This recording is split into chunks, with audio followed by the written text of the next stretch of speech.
Realistically, we are not Japan, nor a Taiwan, nor a South Korea, not even a Malaysia or a Vietnam in terms of armed capability. No? Wala raw tayong kapasidad katulad ng Japan, Taiwan, South Korea, even Malaysia or Vietnam pagdating po sa mga puwersang militar. We have too much to lose if we make a wrong move. If we make a harder, more assertive, and more aggressive stance, we might imperil our people, our core territory, and our economy. We might even dishonor ourselves in the eyes of the world if we cannot back up our rhetoric with our military strength. Okay, ito po yung nangyayari, no? Yung buong akala natin, nangyayari na po yung sinabi ni Juan Ponce Enrile. Ano yung sinabi niya? We might even dishonor ourselves in the eyes of the world if we cannot back up our rhetoric with our military strength. Sa mata pala ng mundo, yung nagmamatapang, tapos hindi kayang patunayan yung pagmamatapang, ay mas lalo tayong nagmumukhang mahina. Ito nga mga kababayan, bago natin ituloy ang video na ito, kung bago ka lang sa aking YouTube channel baka pwede makahingi ng like at subscribe at click mo na rin ang notification bell para updated ka sa aking nilalabas na bagong video. Salamat po. Dito muna tayo kay Juan Ponce Enrile. Ito po ay sinabi niya May 12, 2021. Before po maupo si Pangulong Marcos, before siya maging advisor ni Pangulong Marcos. Sabi eto po, bagay na bagay to sa nagaganap ngayon dyan sa South China Sea o West Philippine Sea. Pakinggan nyo lang at sana natuto tayo rito o lalo na po yung gobyerno. Realistically, we are not Japan, nor a Taiwan, nor a South Korea, not even a Malaysia or a Vietnam in terms of armed capability. No? Wala raw tayong kapasidad katulad ng Japan, Taiwan, South Korea, even Malaysia or Vietnam pagdating po sa mga puwersang militar. We have too much to lose if we make a wrong move. If we make a harder, more assertive, and more aggressive stance, we might imperil our people, our core territory, and our economy. We might even dishonor ourselves in the eyes of the world if we cannot back up our rhetoric with our military strength. Okay, ito po yung nangyayari, no? Yung buong akala natin na yung ginagawa nating pagmamatapang ay tinitignan tayo ng buong mundo na kahanga-hanga. Nangyayari na po yung sinabi ni Juan Ponce Enrile. Ano yung sinabi niya? We might even dishonor ourselves in the eyes of the world if we cannot back up our rhetoric with our military strength. Yan po, no? Ang tapang-tapang na, atin ito. Yung mga rhetorics natin. Rhetorics po lahat yan. Amin yan. Alis kayo dyan. China, alis dyan. Amin yan. No? Pero pag binomba tayo ng water cannon, wala tayong nagagawa. Hindi pala, nakakahanga yun. Sanay po to, veterano na po to ng mga labanan. Veterano po to ng napakatalinong tao po nito ni JPE. No? Ibig sabihin, mga kapatid, yung pinagmamalaki nila na pagmamatapang natin, nagmumukha pala tayong lalong mahina. Kaya pala ganun lang tayo ituring, no? Na hindi tayo binabanggit na kaalyado eh. Binanggit lahat ni Biden yung mga kaalyado niya sa Asia. Hindi nabanggit yung Pilipinas eh. Sa mata pala ng mundo, yung nagmamatapang, tapos hindi kayang patunayan yung pagmamatapang, ay mas lalo tayong nagmumukhang mahina.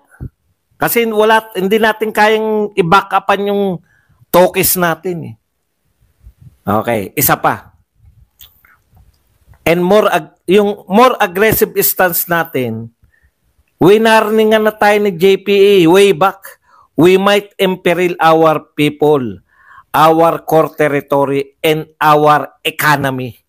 Yan po yung nangyayari ngayon. Kaya bagsak ang ekonomiya, may kinalaman po dyan. No? Sa madaling salita mga kapatid, no? Mas lalo nagde-dishonor tayo sa ginagawa nating nagmamatapang sa salita pero wala naman tayong kakayahan na gumanti. Okay, to me, ano raw yung pinakamagandang dapat ginawa natin? Dapat gagawin. Ito, 2021 pa to. To me, it is better for us to bid our time, make our economy bigger and stronger, and strengthen and modernize our defense and military capability before we raise our fees. Yan po warning ni Juan Ponce Enrile before, no? Before sila mapunta sa kapangyarihan ni BBM. Pero ngayon, lahat ng warning niya, yun yung kabaliktaran na ginawa natin. Kaya tayo, nakita na ni Enrile yan, magsasuffer yung ekonomiya natin, which is nararamdaman natin ngayon, mataas ang presyo ng bilihin, bagsak ang piso, walang pumapasok na foreign investors. Dahil po dyan, no, sa pagmamatigas natin. Kasi malaking bagay po yun. Yung kaisa-isa nating karibal, kaisa-isa nating kaalitan sa West Philippine Sea o sa South China Sea ay kabati natin. Ang laking bagay po yan para, walang magiging gulo dito dahil nag-uusap na yung Pilipinas tsaka yung China. Yung pala, dun din naman papunta, di ba? Ngayon, nakikipag-usap na po tayo sa China. Lahat ng mga pinagsasabi natin, inuuna kasi nating, ang gusto kasi kagad, siraan lang yung mga Duterte. Doon tayo napahamak lahat no? Sa direksyon na paninira sa Duterte. Okay, kahit po si Pangulong Marcos, last year, nung unang taon niya pa lang sa unang sona niya, ito po ang kanyang, alam niya problema Ang problema niya po nung kanyang unang taon, agriculture. Kaya nga siya pumasok sa agriculture Kaya nga siya naging Secretary of Department of Agriculture Tanungin niyo po, nung siya ba ang Secretary of Department of Agriculture, merong malaking kaganapan sa department, merong malaking pagkakaiba? Wala rin Hindi niya rin na-solve yung sinasabi niya na kaya siya pumasok sa Department of Agriculture bilang secretary, no? Okay, ito po ang sinabi ni Pangulong Marcos last year, yung kanyang last zona. Marcos warns agri-smugglers, hoarders, your days are numbered. Tapang, no? Bakit po yan? Kasi in his second State of the Nation address, zona, Marcos, yung una kasing zona niya, yung kauupo niya pa lang. So, unang taon niya, 2022, yun yung una. 2023, nakaisang taon na siya. Ito yung laman ng kanyang zona, no? Marcos said, smugglers, hoarders, and price fixers affect the rising prices of agricultural products. Agricultural products po, kasama po dyan yung mga nauna ng tumaas, yung sibuyas, nasundan po ng pagtaas ng asukal, at ngayon naman po pagtaas ng bigas. Okay. Sa madaling salita mga kapatid, alam niya yung solusyon. Alam niya yung problema, alam niya yung solusyon. Kung ang problema is smuggler, hoarders, at price fixers, kahit na anong gawin mo, kung nariyan yung tatlo na yan, no? Mga nag-smuggle tsaka nag-hoard ng ating mga agricultural products at merong mga fixer ng price, sila yung nasusunod, hindi yung market forces, wala pa rin pong mangyayari. Sabi nga kaani pa lang po ng bigas. Nagsasabi na kagad yung Department of Agriculture, hindi pa rin bababa yung presyo ng bigas. So kasi, pag market po ang 'ibig sabihin yung kusa po Pag maraming kamatis, pasimplihin po natin, pag maraming kamatis, mura presyo ng kamatis. Pag konting kamatis, mahal ang kamatis. Ganon din po sana sa ibang agricultural products. Katulad ng bigas, asukal at saka sibuyas. Pero bakit walang control yung market? Bakit sabi nga kahit kaaan nila ng bigas, sinasabi pa rin na hindi pa rin bababa yung presyo ng bigas? Kasi nga merong mga smugglers, hoarders, at price fixers. Yung tatlong problema na yan yung dapat nilulutas. Kasi ano man ang gawin ng mga magsaka, dumami man ang kanilang ani, iho-hoard pa rin yan. Babaratin pa rin sila. May smuggling pa rin na nagaganap ng mga agricultural products natin.